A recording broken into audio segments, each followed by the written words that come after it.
Guys, कैसे हैं आप लोग? आई होप सभी ठीक होंगे। एसएससी सीजीएल टियर 1 2023 का आज पहला जो शिफ्ट था, यानी कि पहला जो डेट था 14 जुलाई, इसके सभी शिफ्टों का पेपर ख़त्म हो चुका है।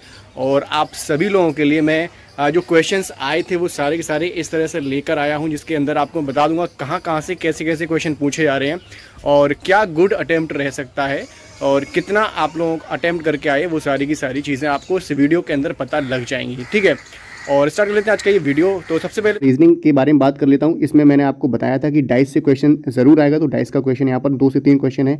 2 क्वेश्चन आप लगा लीजिए, डाइस के क्वेश्चन है। कोडिंग डिकोडिंग से क्वेश्चन आए हैं आपके यहाँ पर। नंबर सीरीज से 1 क्वेश्चन आया है। स्लॉग्स के आपके 2 क्वेश्चन आए हैं। नॉन वर्बल के आपके 6 से 7 क्वेश्चन आए हैं। मैं यहाँ पर 6 या 7 क्वेश्चन लगा लेता हूँ। नॉन वर्बल के आए हैं, जिसमें कि आपका पेपर कटिंग, पेपर फोल्डिंग होता है। ये सारी पेपर इमेजेस के जितने भी क्वेश्चन होते हैं वो यहाँ पर पूछे गए हैं। स्टेटमेंट एंड कंक्लूजन का 1 क्वेश्चन आया है। यहाँ पर आपका ब्लड रिलेशन का 1 क्वेश्चन आया है।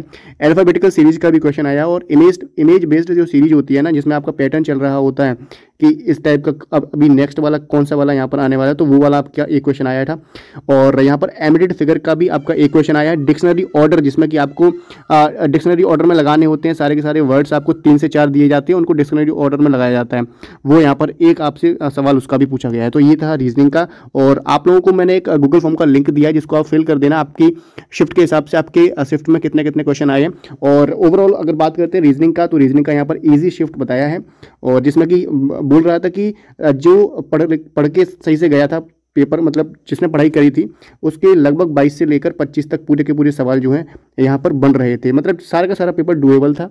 अगला हम यहाँ पर बात कर लेते हैं मैथमेटिक्स की, जिसमें कि आपका ये है क्वेश्चन, जिसमें अगर हम यहाँ पर बात करते हैं मैथ के अंदर, तो सबसे पहला जो सवाल है आपका, रेशियो से 2 क्वेश्चन आए थे। प्रॉफिट लॉस का 1 क्वेश्चन आया था। सीआईएसआई से 2 क्वेश्चन आए थे, जिसके अंदर प्रोपोर्शन का भी 1 क्वेश्चन आया था रेशियो के अंदर। ठीक है, मीन प्रोपोर्शन का भी 1 क्वेश्चन आया था। 2D 3D से स्फीयर का क्वेश्चन आया था। 1 से 2 क्वेश्चन थे और बहुत ही ईजी थे, फॉर्मूला बेस्ड सारे क्वेश्चन थे आपके। इसका लेवल भी ओवरऑल बताया गया है, ईजी लेवल है। और प्रॉफिट लॉस के अंदर आपका डिस्काउंट बेस्ड एक सवाल आया था। ट्रिग्नोमेट्री की भी सवाल आपसे पूछा गया है। 1 सवाल ट्रिग्नोमेट्री का भी आया था। परसेंटेज के 2 सवाल आए थे। स्पीड टाइम एंड डिस्टेंस का आपका 1 सवाल आया है, जिसमें कि एवरेज स्पीड पूछी गई थी। और ट्रेन का भी क्वेश्चन आया था इसके अंदर, है ना। और नंबर सिस्टम से भी आपके यहाँ पर क्वेश्चन आए हैं।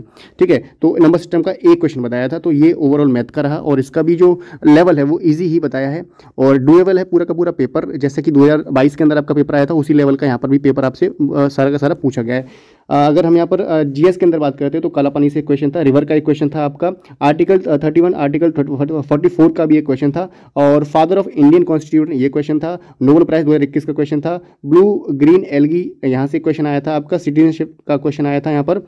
और ये मैंने क्या लिखा हुआ है यहाँ पर आगे, क्लोरोफिल प्लांट के अंदर जो उनका जो कलर होता है, पत्तियों का कलर होता है, वो आप ग्रीन कम क्यों हो जाता है, तो उसका यहाँ पर ये क्लोरोफिल का 1 क्वेश्चन आया था। करंट अफेयर्स के आपके यहाँ पर 8 से 9 महीने का करंट अफेयर्स पूछा गया था। 5 से 6 क्वेश्चन करंट अफेयर्स के भी थे। स्टैटिक बहुत ही ईजी आया था और इसमें मॉडर्न हिस्ट्री के भी आपके क्वेश्चन आए थे। इंग्लिश की अगर वहीं पर बात करते हैं, तो वोकैब काफ़ी अच्छी आई थी। जिसने द हिंदू से पढ़ा था वो बोल रहा था, द हिंदू से जिसने भी पढ़ा था अच्छे से, वो ईजी था। वोकैब बहुत ही हलवा आई थी। ठीक है, पैराजंबल से आपके क्वेश्चन थे। और एक्टिव पैसिव से 1 क्वेश्चन था। क्लोज टेस्ट आपका स्टोरी बेस्ड था, जिसमें 5 क्वेश्चन थे आपके। और ये सिनोनिम्स एंटोनिम्स आपके 2 क्वेश्चन आए थे। पीक्यूआरएस आपके 3 थे और फिलिप्स आपके 2 थे। और ये भी फिलिप्स काफ़ी इजी थे। इडियम फ्रेजेस के आपके क्वेश्चन आए थे। यहाँ पर ग्रामेटिकल एरर के क्वेश्चन आए थे। सेंटेंस इंप्रूवमेंट के भी क्वेश्चन यहाँ पर आए थे। ठीक है, तो ये आपका ओवरऑल मैंने रिव्यू आपको बता दिया है, आपका किस लेवल का पेपर आ रहा है। और ओवरऑल पेपर की बात करते हैं, तो पूरा का पूरा जो पेपर है आपका पढ़ा हुआ ही पेपर है। ऐसा कोई टफ पेपर नहीं आया है। और नीचे मैंने जो लिंक आपको दिया हुआ है उसको जरूर फिल कर देना। जो लोगों का पेपर अभी नेक्स्ट शिफ्ट में होने वाला है या कल परसों में जो होगा, आपको उसको जरूर फिल करना है। ये आपका पास पूरा का पूरा पेपर आपके सामने है।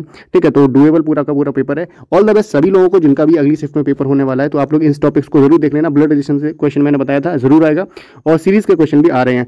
और एक चीज़ और बता दूं आपको कि जैसे हर एक सेट के अंदर, आपके हर एक सब्जेक्ट के अंदर 2 से 3 क्वेश्चन ऐसे होते हैं जो आपको फंसाने वाले होते हैं। तो उनको आपको 2 से 3 सेकंड ही देने, अगर हो रहे हैं उसमें तो हो रहे हैं, नहीं तो आप आगे बढ़ जाना, उनको बाद में देख लेना। बाकी आपको सबसे पहले अपनी जीएस खत्म करनी है, इंग्लिश खत्म करनी है। 5 से 10-15 मिनट के अंदर आप पूरा का पूरा इंग्लिश और जीएस खत्म कर लेंगे। फिर आपके 45 मिनट्स बचते हैं, जिसके अंदर आपको रीजनिंग और मैथ के अंदर आराम से आप कर सकते हैं। जो भी आपका सेक्शन वीक है उसको ज़्यादा टाइम देना है, और रीजनिंग जो भी वीक है, जैसे रीजनिंग वीक है तो उसको आप ज़्यादा टाइम दे दो, मैथ वीक है तो आप उसको ज़्यादा टाइम दे दो। तो ये चीज़ें आपको यहाँ पर करनी है। और बाकी ऑल द बेस्ट सभी लोगों को। तो ये पीडीएफ आपको हमारे टेलीग्राम चैनल पर शेयर कर दी जाएगी, और जिसके अंदर आपके शिफ्ट वाइज आप सभी क्वेश्चन आपको वहाँ पर दिख जाएंगे कि कहाँ से कितने कितने क्वेश्चन पूछे गए हैं। आगे बात कर लेते हैं कि एवरेज अटेम्प्ट आज का क्या रहा। तो 75 to 78 क्वेश्चन आपका एवरेज अटेम्प्ट रहा। अगर गुड अटेम्प्ट की बात करते हैं तो 80 के आसपास का अगर आपने करके आए तो आपका गुड अटेम्प्ट है, और एक्सीलेंट अटेम्प्ट की बात करते हैं तो 90 प्लस अगर आप करके आए तो ये एक्सीलेंट अटेम्प्ट में रहता है, जिसमें कि आपके बहुत सारे क्वेश्चन गलत भी हो सकते हैं अगर आप तुक्केबाजी करते हैं। और अगर हम बात करते हैं कि आपकी अगली शिफ्ट में जो पेपर होने वाला है तो उसके लिए आपको क्या क्या चीज़ें करनी है। बाकी अगर हम जीके की बात करते हैं तो जीके के अंदर आप लोगों से करंट अफेयर्स आज 3rd और 4th शिफ्ट में जो पूछा गया है 2021 तक का इसमें पूछ लिया गया है। तो आपसे मेरा बस यही कहना है कि करंट अफेयर्स पर या फिर जीके पर उतना ही फोकस करें। आपको पता है कि वहाँ पर तो सारी की सारी चीज़ें आपको अगर आ रही हैं तो ठीक है, और नहीं आ रही हैं तो ठीक है, वो 5 या 7 मिनट के अंदर आप पूरा पेपर सॉल्व कर देते हैं उसका। और बाकी मेरी काफ़ी सारे कैंडिडेट से बात भी हुई है जिसमें कि उन्होंने ये बताया कि लगभग 60% पेपर जो था आपका बहुत इजी पेपर था, डुएबल था, हर बच्चा कर लेगा इस पेपर को 60% को। और जिस ने यहाँ पर मैंने आपको बता दिया गुड अटेम्प्ट कितना है आपका, लगभग 80 के आसपास का गुड अटेम्प्ट है, और एक्सीलेंट अटेम्प्ट आपका 90 के आसपास का है। तो हर एक शिफ्ट के अंदर, हर एक सब्जेक्ट के अंदर कुछ सवाल आपके ऐसे होते हैं, जैसे अगर रीजनिंग की आज की बात कर लें तो रीजनिंग के अंदर कोडिंग डिकोडिंग का एक चैप्टर हो गया, आपका सीरीज का एक चैप्टर हो गया, ये एनालॉजी का चैप्टर हो गया। एक ऐसे चैप्टर है ये इसमें कि आपका टाइम लग जाता है समटाइम्स। अगर हो रहा है तो 5 से 6 सेकंड में आपको बन जाएगा, अगर नहीं बन रहा है तो वो टाइम 1.5 मिनट भी लग जाता है एक एक क्वेश्चन। तो आपको ये मेक श्योर करना है कि कौन से क्वेश्चन आपको करने हैं, कौन से नहीं करने हैं। मैंने आपको पहले भी बताता रहता हूँ। सिमिलरली मैथ के अंदर भी काफ़ी सारे ऐसे क्वेश्चन आपको देखने को मिल जाते हैं, जैसे 2D 3D के अंदर आपका आया था जिसमें कैलकुलेशन का पार्ट, कैलकुलेटिव काफ़ी सारे क्वेश्चन मिल जाते हैं आपको। तो वहाँ पर आपको उनको थोड़ा सा स्किप कर दो, बाद में चेक कर लेना अगर समय बचता है तो उस टाइम के अंदर आप और भी छोटे छोटे क्वेश्चन कर लेते हैं। तो ये कुछ पॉइंट्स रहते हैं जिनको आपको ध्यान में रखना है। और बाकी आपके कितने अटैम्प्ट रहे नीचे कमेंट बॉक्स में ज़रूर बताना, और आप किस कैटेगरी से बिलोंग करते हैं इसके साथ में बताना, ठीक है। और आपको क्या लग रहा है इस बार हो जाएगा काम आपका, या फिर 24 के लिए भी आप जा सकते हैं, ठीक है। ये सारी चीज़ें आप कमेंट बॉक्स में बता देना। टेलीग्राम को ज्वाइन कर लें जिसके अंदर आपको सारी PDF वगैरह जो मैंने आपको दिखाई वो मिल जाएगी आपको। मिलते हैं नेक्स्ट वीडियो में एक नई इन्फॉर्मेशन। तब तक के लिए जय हिंद, वंदे मातरम। इस वीडियो को शेयर कर देना, चैनल को सब्सक्राइब जरूर से कर लेना।